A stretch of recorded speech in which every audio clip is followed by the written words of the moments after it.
other sort of okay, just to back up, welcome again to the RAiD America's meeting, the global meeting. We forgot to record it initially there. Just so you know, this is the agenda, so we'll be covering a lot of ground here. We'll be hearing from colleagues in Canada, from Lee, from our U.S. pilot, so Sheila, and a case study from UT Austin, so Michael and Bryan as well. But just gives you sort of an overview of the agenda. And I'll be starting off by just giving sort of introduction of RAiD and some of the sort of updates with it if you've been following along. And just to also put this in context, we this is the last of three webinars that we did around the world in different time zones. You know, we're fortunate to sort of cover other cases around the world as well, and we'll share back those other cases in an announcement too. But this one focuses on the Americas. And I would also just like to sort of acknowledge, to do a land acknowledgement, acknowledge the peoples of the area that I'm in. I live in North Carolina, and fortunately for me, the community has put together this acknowledgement as well. There were a lot of indigenous peoples and communities, so I'll encourage you to go there and see all of them that are listed. But it's really a rich history. And then also, you know, I also wanted to mention our code of conduct. So, since we're sort of organizing this through Lyrasis, we're using the Lyrasis and also the Go Fair US community, um, uh, our statement and code of conduct. So, but in general, you know, just says recognizing, appreciating all the contributions and being respectful. So just keep this in mind as well. But as I mentioned, I'm introducing RAiD Global, and we thought it would be good to just at least give you a little bit of context if you haven't heard of RAiD yet. So it's an ISO standard that it really responds to project identifiers, right? And just to give you a little bit of context, you may have already heard about ORCID. So that's for people, you know, allows authors to register an ORCID and get credit for the various activities. Then there's ROR, which is for organizations, you know, the affiliations associated with those people and those authors. And then DOIs for papers, you know, for publications, for data, for software. Where RAID sits, it's really a connective tissue for all those things, right? It's a dynamic identifier that allows you this connective tissue that allows you to link all these different aspects together, all these different identifiers that you see here. So, you know, there's much more to this, and I want to acknowledge that there's more identifiers in this space, but these are some of the sort of the common ones to give you sort of an idea of that RAID works with them and allows you to sort of, as a project grows, to connect, you know, all these sort of different aspects. And the next slide, we have a visual sort of to represent that. This comes from Australia, and they have this helpful visualization to sort of give you an idea of all the different sort of things that can be linked. So, you know, from the collaborations to the different outputs, the different organizations involved, and you can see that, you know, from the middle there's a RAID project that has an identifier. Sheila is going to share in the chat an example of this, but it comes from the NESP, so the National Environment Science Program, funded by Australian Federal Department of Environment, and they are already sort of using RAIDs to assign projects and to start linking all these different sort of you know, aspects of a project, the activities together. So another thing to sort of recently just to mention is that we've formed an alliance. So this is very much built from research infrastructures around the world, starting with ARDC as the registration authority, the authority for ISO, the ISO standard for RAID. And then we have SURF in the Netherlands. If you're not familiar, they provide research computing infrastructure there, and they're also sort of using RAID for the European context in the European Open Science Cloud, and looking at use cases at least at the Netherlands, but also Europe. And then San Diego Supercomputing Center is an agency in the U.S. that works with RAID with again, Lyrasis. We'll mention this later. We work in partnership. And then there's the the Alliance, Digital Research Alliance from Canada, which Lee will speak to later. So you'll hear from them as well. But really, the big thing in all this is we're coming together as research infrastructures to support RAID from a global perspective. And you'll hear more about this. We'll have some announcements about this, but this is relatively new. And I don't also want to diminish the work of our advisory group. So there's much more people involved and organizations involved with RAID that have helped us get to this point. Um, the other thing to sort of mention too is we have a strong relationship, strong foundational partnership with DataSite. So all these sort of technologies are layered on top of each other, and we leverage the RAID leverages DataSite to mint these DOIs. You have this technical foundations or DOI as a builds on the handle, and then we build on the DOI with RAID with DataSite. And it's a strategic partnership. In that sense, we work hand in hand. So like the governance group at DataSite, we have Natasha Simons that works with data closely with DataSite, and we also have the consortium level work that happens between with Lyrasis and in the alliance in Canada as well. Um, I mentioned already that RAID is an ISO standard. We're growing. This sort of gives you an overview across where we're at with Australia and New Zealand, where they've minted some RAIDs and they've worked with 12 organizations so far.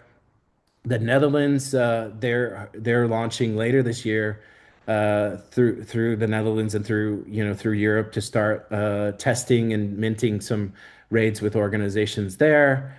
North America, you're going to hear more from us. The pilot that Sheila's going to sort of talk about, and then Lee about what the Alliance is doing, launching as well.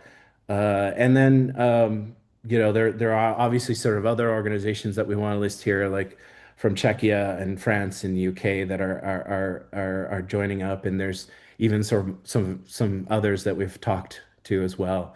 But it's growing, the federation's growing, and a lot of places are seeing the importance of RAID.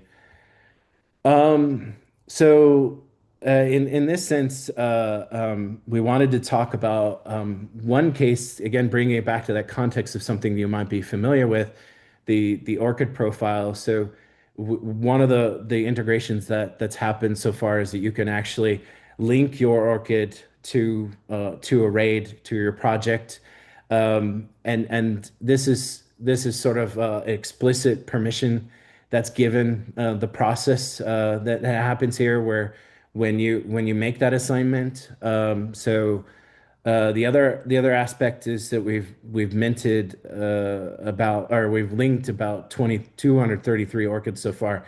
Again, very much in the test mode, but we're sort of already providing some of those links between orchid and RAID, and working through the workflows further with that.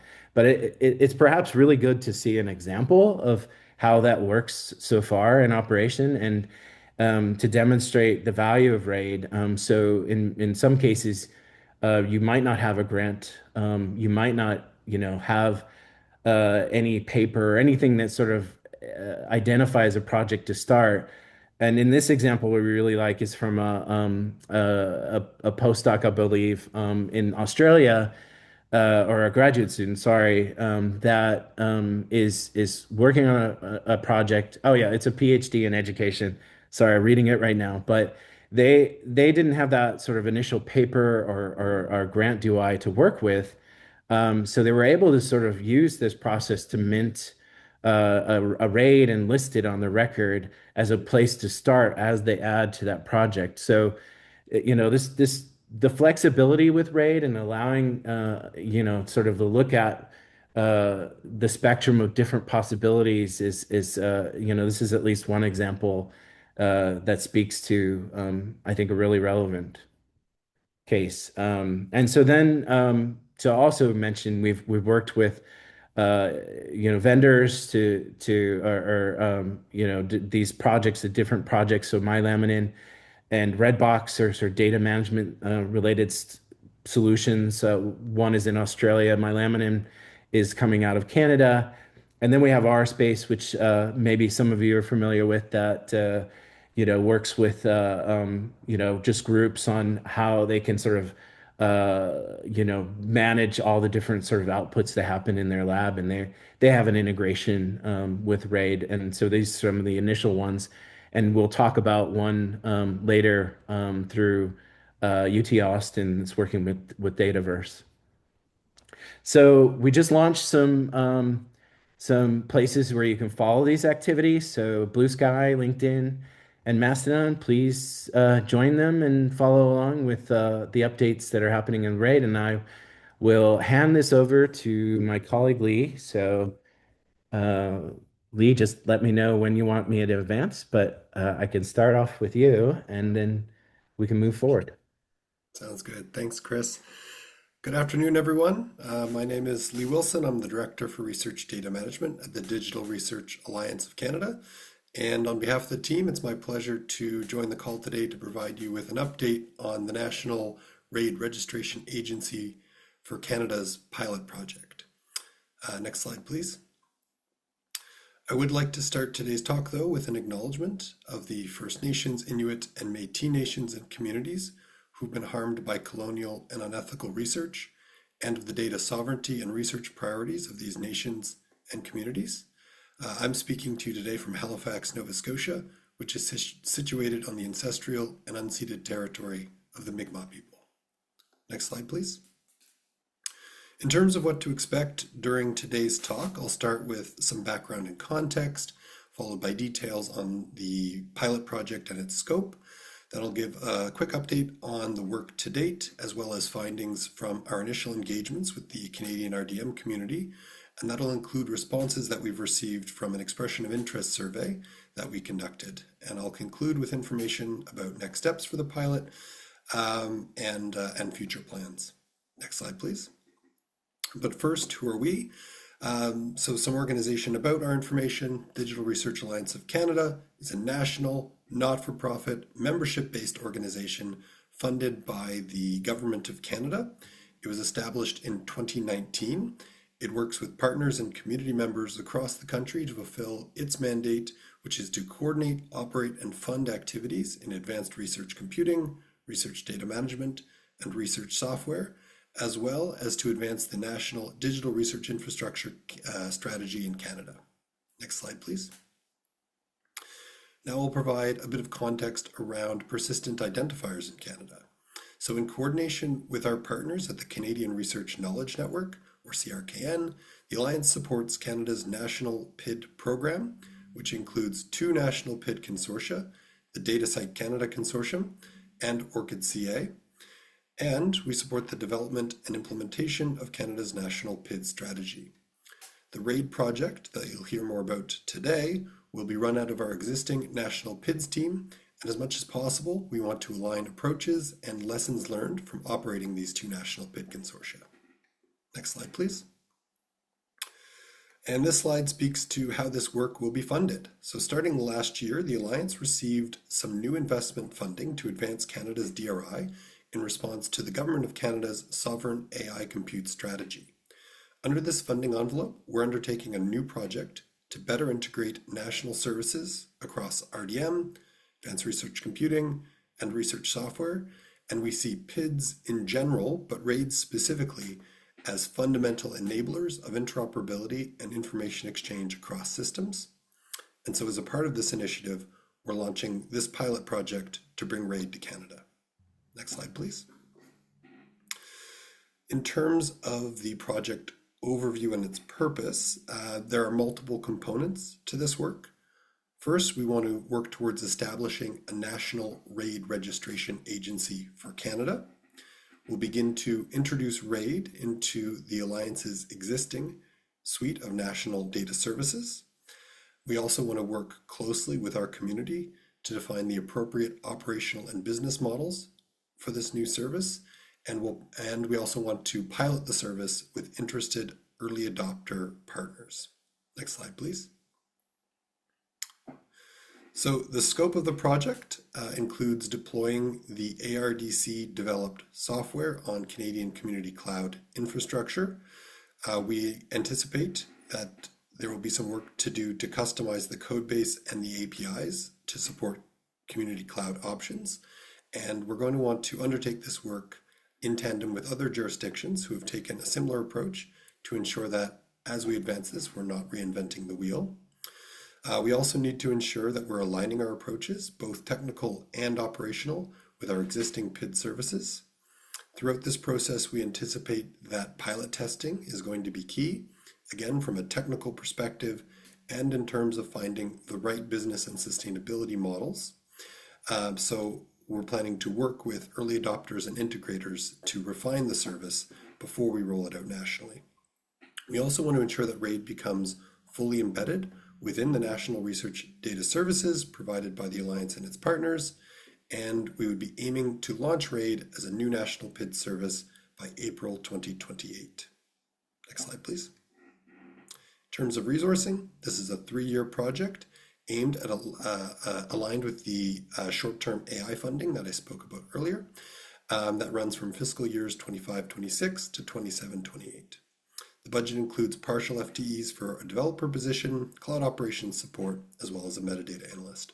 And we've also set aside funds for service fees as they emerge, as well as community engagement initiatives. Next slide. On this slide, I'm happy to introduce our project team. So as you can see, this work is very much a joint effort between the Alliance and CRKN. These folks will be leading the service development, technical and metadata implementation, and the engagement, communications, and consultation efforts related to the project.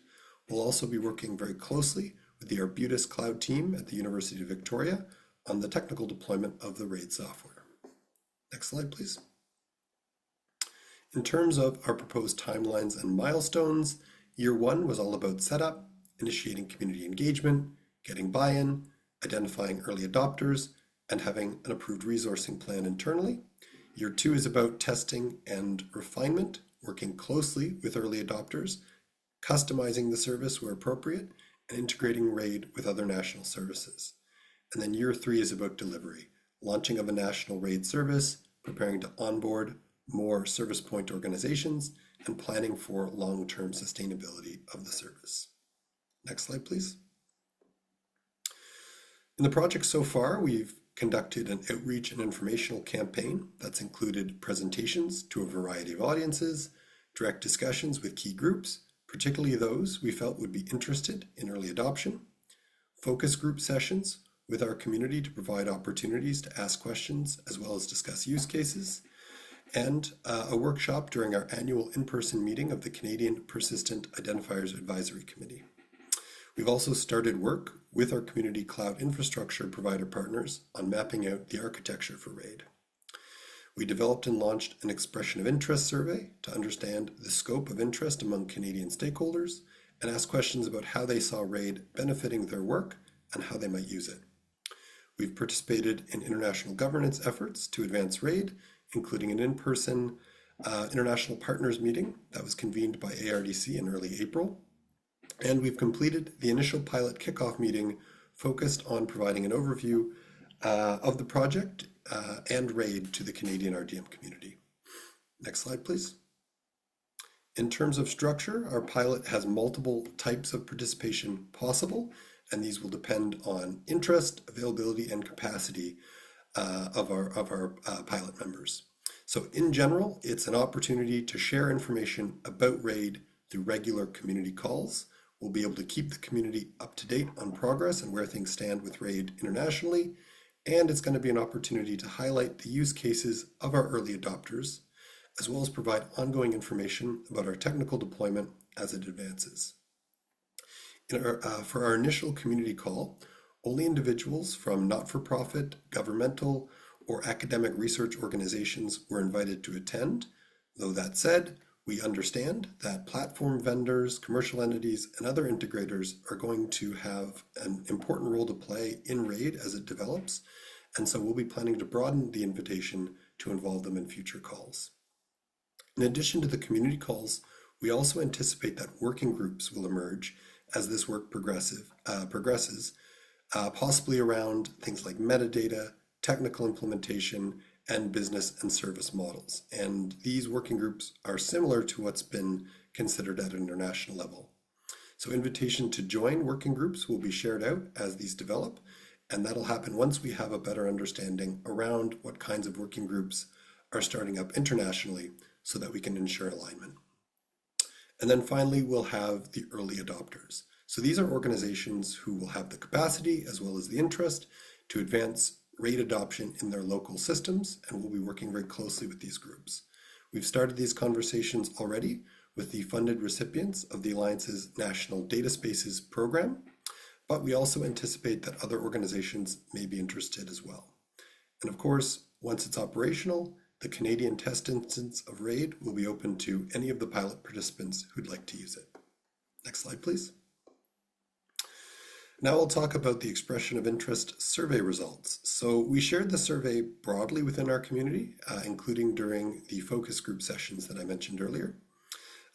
In total, we had 70 respondents from 45 organizations. They were mainly from universities, but we also had some representation from colleges, repositories, research institutes, and commercial service providers. They represented a mix of researchers, research support staff, funders, and vendors. Overall, we considered this response to be quite encouraging. Canadian organizations are clearly interested in RAiD, see potential value for their work, and they want to learn more and be involved. Next slide, please. We analyzed the responses, particularly looking at the question that asked respondents to talk about the perceived value of RAiD to their work and how they thought that they might deploy it locally. There was a strong interest in integration with RDM services, both in terms of technical platforms as well as researcher support services. There was a clear interest in more information about RAiD generally and what the plans are for Canada. Funders, research institutes, and researchers all expressed an interest in using RAiD to support the tracking of funding and research outputs over time. As well, a small number of respondents linked RAiD to potential AI-related use cases around model training. Next slide, please.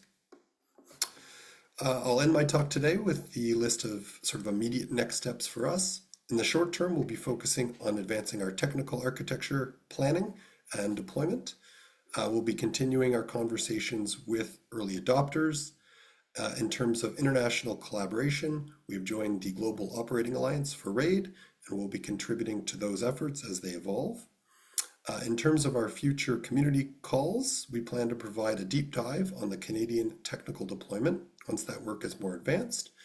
We'll have a call inviting integrators and platform providers, both commercial and not-for-profit, to share with the Canadian community how they've deployed RAiD within their systems.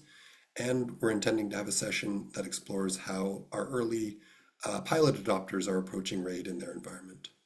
Next slide, please. And that's it for me today. On behalf of the team, thank you for the opportunity to present, and I'll be happy to answer any questions that people may have. And I'll turn it back over to you, Chris. Thanks. Then I'll turn it back over to Sheila to talk about the US RAiD pilot. Hi, everyone. I'm going to give a brief update on our US RAiD pilot, which is currently underway, led by the San Diego Supercomputer Center in partnership with Lyrasis. So I'm Sheila Rabin. I'm the lead strategist for research infrastructure programs at Lyrasis, and I'm calling in from California, where I live and work on the traditional ancestral territories and homelands of the Esalen, Rumsen, and Ohlone people. And I would just like to pay my deepest respect to their elders, past and present, and acknowledge their continued presence and stewardship of this land. But that's just me. I've been working with my colleagues, Christine Kirkpatrick, Division Director for Research Data Services at the San Diego Supercomputer Center, Chris Erdman, who has been wearing many hats lately, but is involved with data initiatives at SDSC and is also the Open Science Advisor at SciLife Labs. And then we also have Julie Christopher, our Technical Project Manager at SDSC, and Kevin Coakley, our Senior Cloud Integration Engineer at SDSC. Next slide, please. So the US RAiD pilot is currently funded by the US National Science Foundation through a grant that is set to run through the end of this calendar year. We have been able to make good progress so far, engaging community interest and working with several pilot organizations to demonstrate and test the RAiD infrastructure. Next slide. Just to provide a little bit more context for our partnership, the San Diego Supercomputer Center at the University of California, San Diego is a leader in high-performance computing and data-intensive research. And they also host the Go Fair US office in support of the FAIR principles, which are designed to make research outputs and metadata more findable, accessible, interoperable, and reusable. And persistent identifiers are a really big part of supporting that. And on the next slide, Lyrasis is a nonprofit membership organization in the US that provides a variety of services and support for libraries, archives, museums, and related research communities. We're the consortium lead for the ORCID US Community Consortium, as well as a national data site consortium in the US. So RAiD fits in right alongside these existing PID communities of practice in the US. So very similar to Canada in this regard. One of our goals for this RAiD pilot is to determine the best way to make RAiD available in the US, which includes developing a sustainable business model to support a national program for RAiD, similar to what we already have for ORCID and DataCite in the US. So we don't know yet what those details are going to look like for RAiD in the US, but that's why we're doing the pilot. We're working to make those determinations with input from our participating pilot organizations. So what have we done so far? Let's check the next slide. So at the start of our pilot last year, we set up a web page to capture and share use cases, updates, and other pertinent information about RAiD in the US, and I've included a link to that in the chat.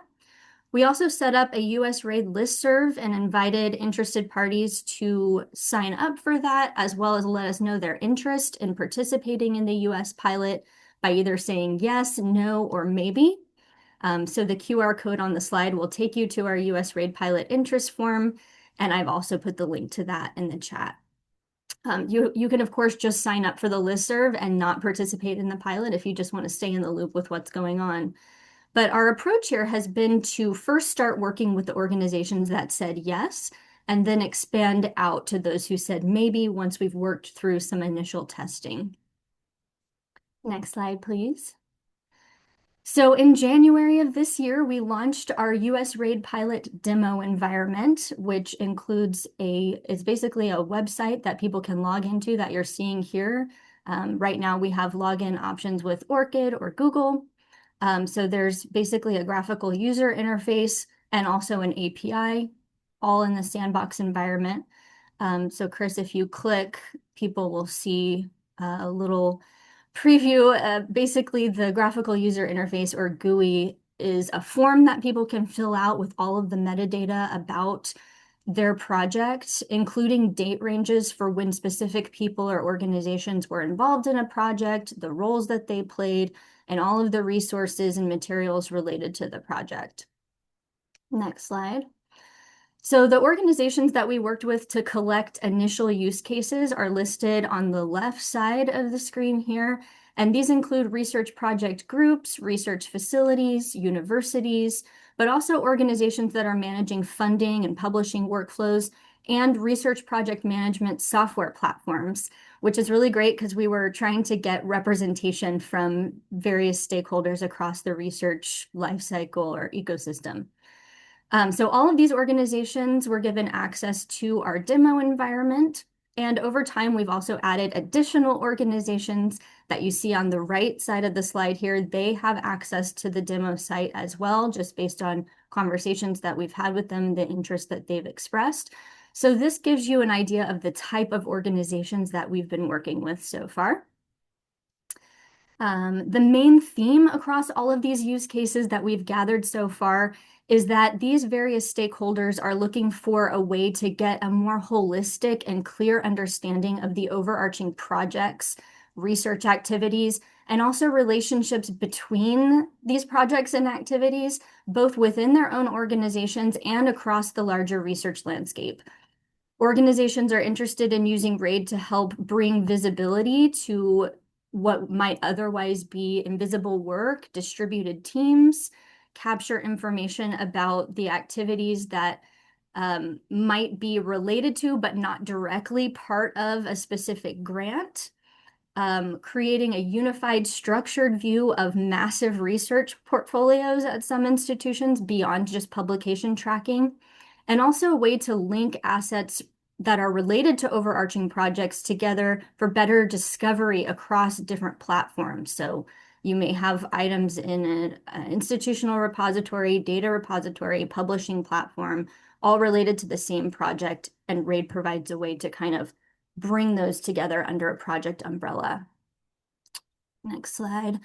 So if we think of each of these persistent identifiers or PIDs as a puzzle piece helping to bring visibility and clarity to this wider understanding, we're finding that RAiD is not only a necessary piece of this puzzle that was previously missing, but like all persistent identifiers, the more people and organizations using these standards, the more everyone can ultimately benefit. And here we have a blog about where and how RAiD fits into the research ecosystem, and I can share the link to that in just a minute. Next slide. So as far as timeline, as I mentioned, our pilot participants have been testing RAiD creation and updating workflows in our sandbox environment, and we're actively gathering feedback from them to identify what's working well, what might need to be improved. And in the coming months, we're planning to publish more updates, more blogs featuring specific use cases, and create more documentation. In June, we'll be starting up a pilot subgroup that will be focusing specifically on the RAiD metadata schema, the API, and tools for working more deeply with RAiD data. And later this year, we will also be working toward a production environment for RAiD in the US and making some decisions about what a sustainable program business model will look like for that. So as we make progress, we'll be sharing more information about next steps. So please stay tuned for that. And I think this is my last slide. Yeah, if you want to learn more or get involved, please visit our website, scan the QR code, subscribe to the listserv, or contact us at projectpid@ucsd.edu. And with that, I'm pleased to introduce our guest speakers today, Michael Shensky, Head of Research Data Services, and Bryan Gee, Research Data Coordinator at the University of Texas at Austin Libraries. They have been participating in our US RAiD pilot, and we will hear more from them about the work that they've been doing so far.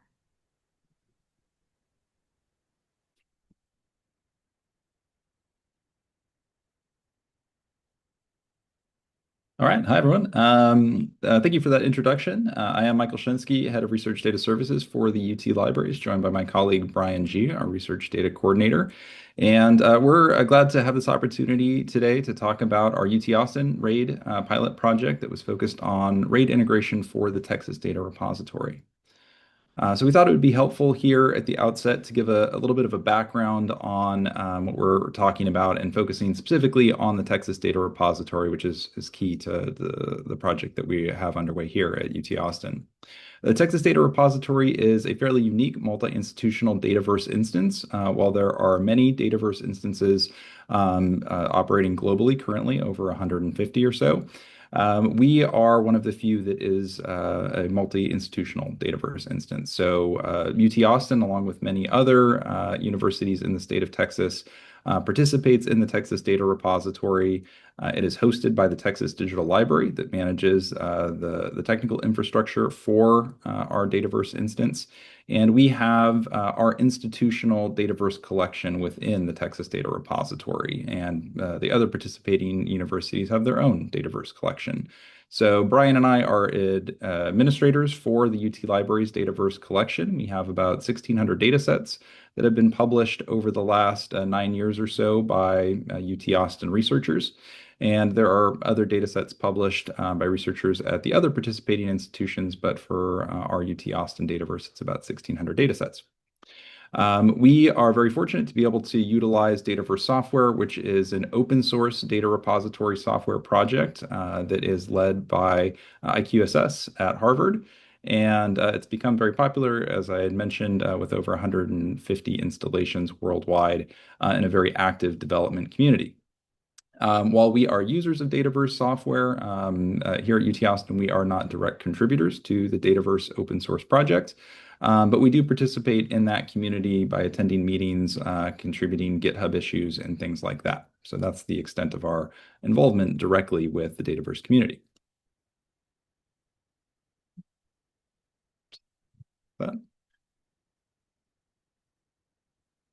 All right. There we go. So I'd like to talk a little bit about dataset metadata within Dataverse itself.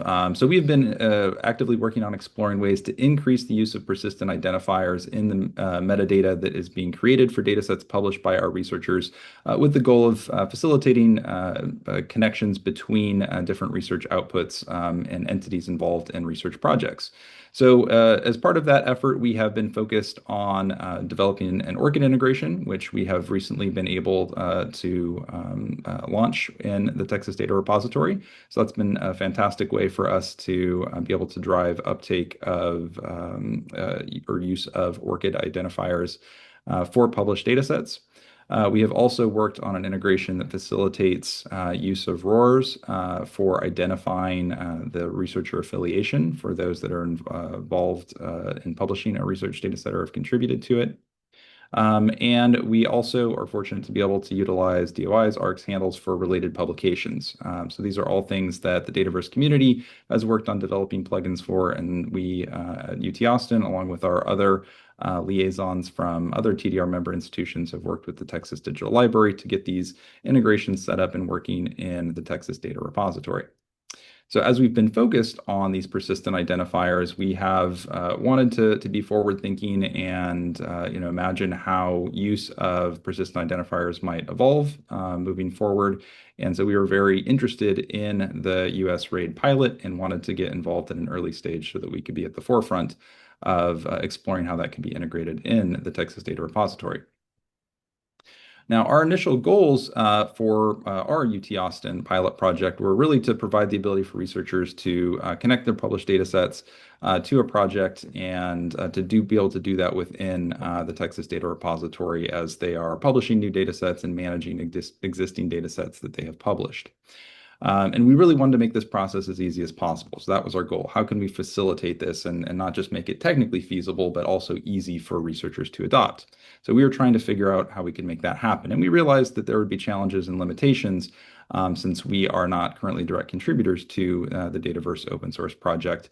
But we wanted to think through how can we help researchers mint a RAiD if they don't have one already, since this is a new persistent identifier. We realized that researchers would probably be in a position of needing to mint RAiDs. What metadata field would that RAiD information go into for a data set that's published in our Texas Data Repository Dataverse instance, and how would we make a decision about how that happens, and what is the larger Dataverse community thinking about this?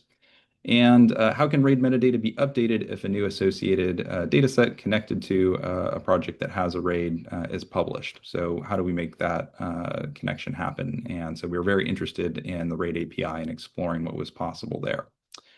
And with that, I'll go ahead and turn things over to Bryan, who can talk a little bit about our testing and what we have concluded so far.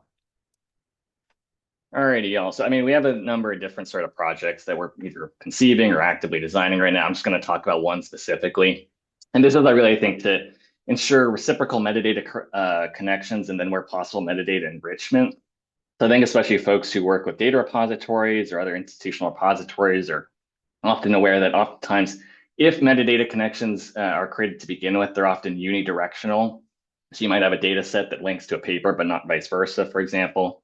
And so one of the first processes that we've pretty much more or less fully staged at this point is ensuring reciprocal metadata connections between the Texas data repository, any data set that would be listed in a RAiD record, and then that RAiD record going back into the data set itself. So being able to essentially cross-reference metadata for both of those objects, see where there might be only a one-way connection, and then use the APIs to programmatically script updates to the other one in which the connection doesn't explicitly exist. And then in some instances as well, and this kind of ties in, I think, to broader work that we're doing for metadata recuration and TDR to just try and enhance and both the connections and the use of PIDs within the data repository. Also trying to look for instances in which one record might, for instance, list authors or creators or what have you with ORCIDs, and it might link to a record that doesn't have ORCIDs, for example, and then seeing if there's ways to kind of cross-reference those records to then add ORCIDs to the record that's deficient in that capacity. Next slide, Michael. I think like as often occurs with a lot of new infrastructure, PIDs or what have you, there's typically going to be a lot of technical limitations. So obviously RAiDs have only recently been implemented as an object that can be selected as a what any sort of record is related to, whether those are DOIs, URLs, ISBNs, et cetera. Only recently in DataCite 4.7. And so predictably, a lot of platforms still kind of lack the explicit support for adding RAiDs to, let's say, data sets in this instance, but it could be true of any other sort of object type, for example. And so Dataverse is one of those that doesn't currently support that ability to directly link explicitly to RAiDs, although you could be linking to DOIs and other types of objects. Next slide, Michael. And so this is just kind of like a brief overview. I mean, Dataverse, I think like a typical data repository is primarily designed to connect to related publications, theses, dissertations, articles, preprints, what have you. And so the identifiers that can be linked to and how they can be related to are sort of a reflection of that and their limitations. And so mechanistically, it's not too hard to kind of see how we could tweak the existing fields to be able to support a direct RAiD entry into a related object that can be crosswalked to DataCite and structured in a standardized way. But as I think with any sort of new implementation, and Dataverse being a really broad community-led open source project, we think that there should be broader community engagement about this. And so I was in Barcelona last week with Tila Mathis from our space, and we had a presentation on this kind of to try and drum up some interest and get some conversation going about how other people who are using Dataverse-based repositories might think is the best way to kind of go about implementing support for RAiD in this capacity. Next slide, Michael. And so these are just some of the sort of longer term goals that we have, again, kind of at different stages of the design and conceptual components. But potentially being able to automatically create RAiDs when people are creating, let's say, a data set in TDR for the first time. Obviously, I talked about ensuring reciprocal metadata connectivity, and then how can we also use those records to enrich ones that might be more deficient in use of PIDs or other connections, for example. I think as with most universities, the pie in the sky would be able to, I think, really integrate this at a core level with other research support infrastructure on campus, like our vice provost for research, in a way that will really put this kind of front and center and really early in the process. So for instance, working with the Office of Sponsored Research, for example, so that when folks get, let's say, a grant or something like that, then they would be able to establish a RAiD, and if they already have a RAiD, then they can add, let's say, a grant DOI or what have you, or begin kind of scoping out how they're going to begin populating that RAiD. And then obviously developing the necessary training in order to teach researchers. I think, most of us who work with PIDs are well aware that researchers not always great at working with PIDs. So obviously developing the resources to help them kind of understand what this is, the benefits, and then how to do it with the sort of the least amount of effort and time investment on their part while still creating a high quality metadata record. And then where we can come in on our side to provide some sort of administrative oversight and to enrich and facilitate those as well. And I think that's our last slide. And we're open for questions, but I think this is the general Q&A period for the whole session.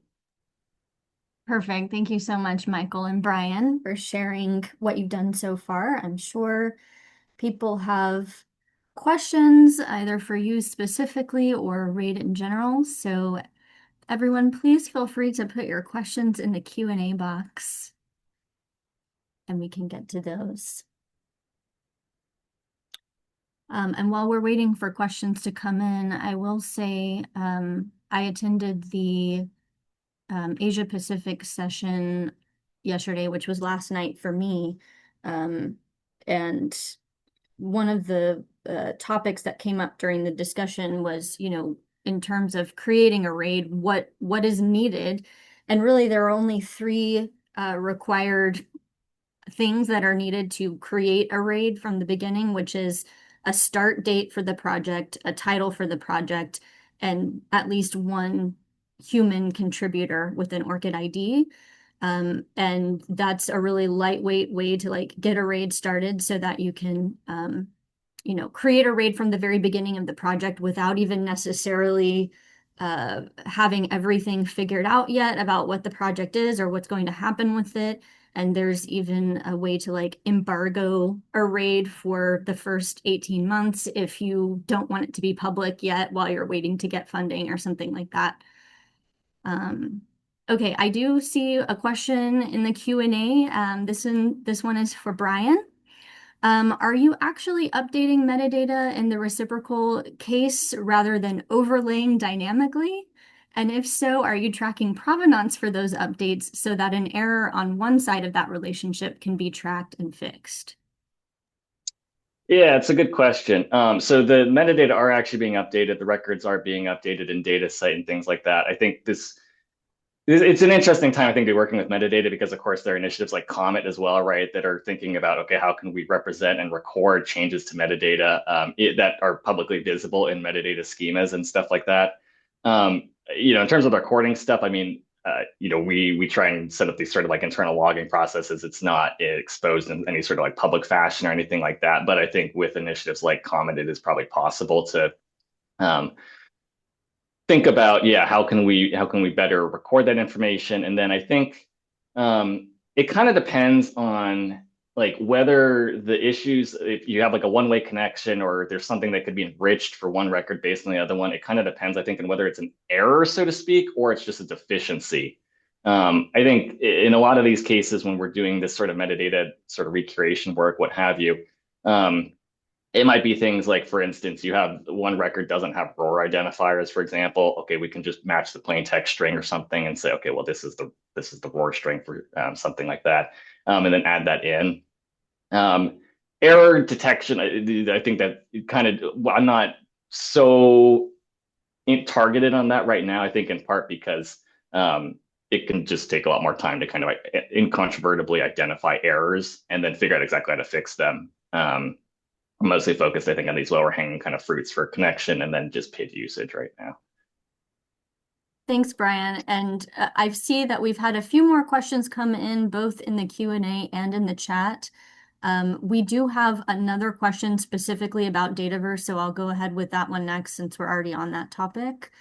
For Dataverse, have you considered seeking a revision to the DDI metadata schema to include RAID-related fields? Yeah, so I think this is the nice thing about Dataverse. It supports a lot of different metadata formats and things like that. So I think in addition to sort of modifying the core infrastructure and like the citation block metadata or something, there are these sort of external metadata schemas that can be supported as well. So I think that's just kind of like what the community would prefer to use and which would, I think, be most immediately accessible out of the box. I think obviously if people are not super familiar with Dataverse, I mean, some Dataverse installations are very active in developing these custom tools and plugins and things like that that aren't shipped with the sort of default installation that gets sent out from IQSS at Harvard. But plenty of institutions also don't have any sort of resources to do that. And so whatever I think would allow for that RAID support to be embedded most directly in the out-of-the-box model, essentially, would, I think, be the preferable one. But I think, yeah, there are a number of different options. And I think this is kind of like what we're hoping for engagement from with the broader community in terms of what other people might be thinking about as the best options. Thank you, Bryan. Okay, next question. I'm interested in the panelists' opinion on what systems are the authoritative source of data about projects. both types of systems. Research management platforms, data repositories, current research information systems, grant management platforms, etc., and also more granular systems like national or institutional or department level. So the question is, what systems are the authoritative source of data about projects? Any ideas from any of our panelists?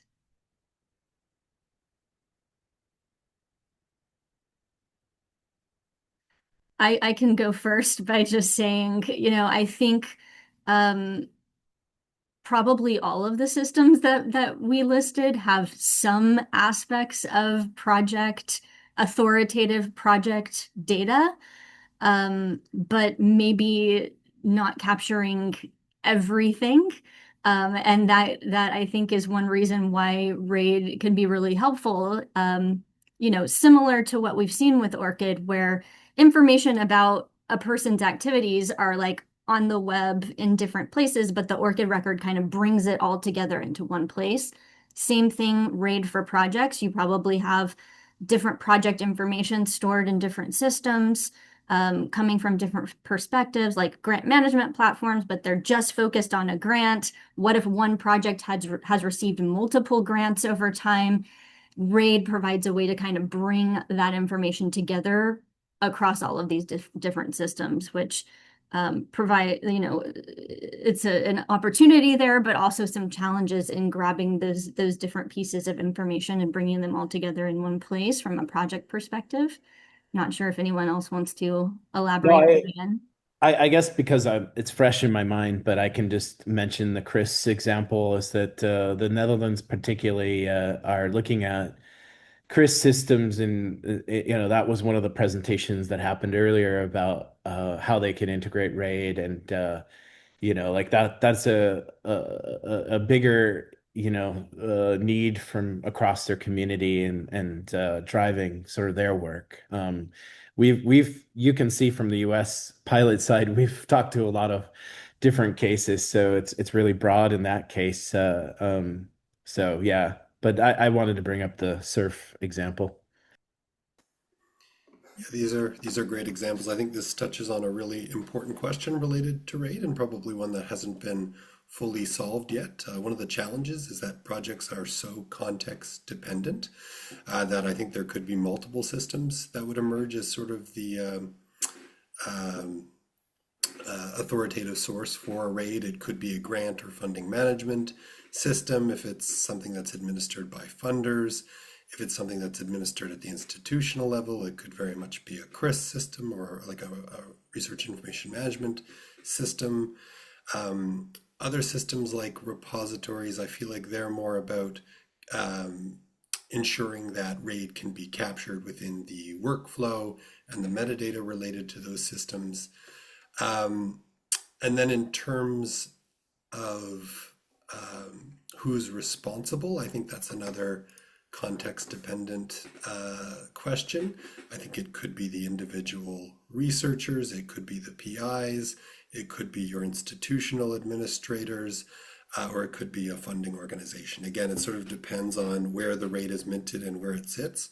I think what's going to be fundamental is that we find ways for these systems to talk to one another, so that we can ensure there aren't duplicate RAIDs being made for the same conceptual projects. So there has to be some kind of an ability, I think, when a researcher is prompted to create a RAID, to ask the question, does a RAID for this project already exist, or find ways to search in publicly available indexes, for example, whether or not RAIDs for that project could already exist, and maybe suggest that back to the end user. So again, we're not having multiple systems creating essentially duplicate RAIDs for the same projects. Really great question, though. Yes, thank you. Okay, so we have just a few minutes left in this session. I see that there have been several questions posted in the chat, and we've been trying to answer those there, but just to kind of quickly run through some of those.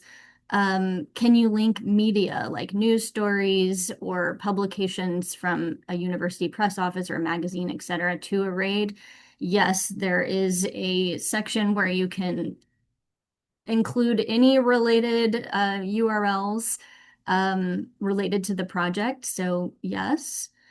What API would be the best to use to find RAIDs that are connected to published articles or preprints? Um, yeah, I mean the ARDC in Australia, you can always approach them.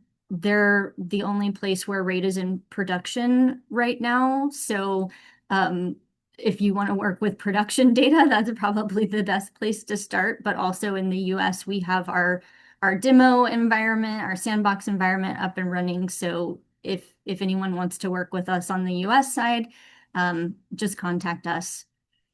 Has anyone had conversations about this with their institution's grant managers?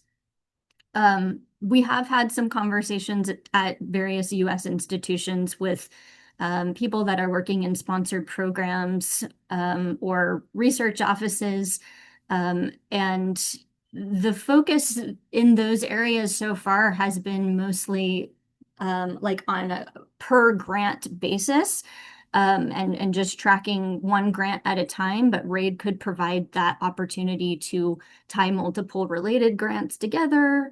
Um, or, what do you do when there's project activity going on at an institution that hasn't received any grant funding yet? That could be a little bit of some invisible work that RAiD could help bring more visibility and recognition to. And so, yeah, if anyone's interested in having those conversations, or if you do work in a research office or sponsored programs office at an institution, again, email us and we'll be happy to chat with you about that.